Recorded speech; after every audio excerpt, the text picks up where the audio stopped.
नमस्कार दर्शक बंधु आपण स्वागत करुच्ची आज रही नुआ वीडियो तो चलते जाने राशन कार्ड आसिले आपण नुआ नियम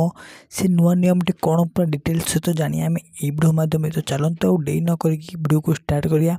तापर मुझे कहबी जदि आपण मैंने आम चैनल को नुआ आसछंती निश्चिंत भाव में चैनल को लाइक करते शेयर करते सब्सक्राइब करते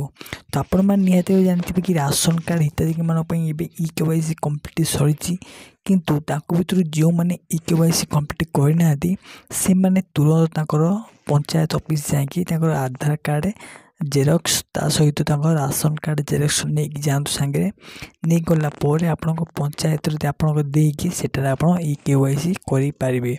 आउ आपण जदि चावल पाए वंचित अच्छा आपण मैंने नुआ राशन कार्ड अप्लाई करें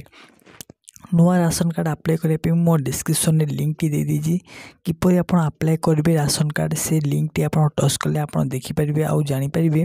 कि नुआ राशन कार्ड आप किपर अप्लाई करेंगे तो आपण नुआ नियम आसी कि जो मैंने चावल पाँच से गहम भी मिल जाऊँगी ता सहित डाली परिमाण आउ किरोसिन मिल जाऊँगी तो यही नुआ नियम सरकार निजे आनी तो चलतु आज वीडियो आपको किपर लगे आम कमेंट सेक्शन माध्यम निहाती जनइबे जदि भी मन में किसी डाउट अच्छी राशन कार्ड को नहीं तो आम कमेंट सेक्शन में जनई पारे तो रोचे आज देखा अन्य वीडियो जय जगन्नाथ।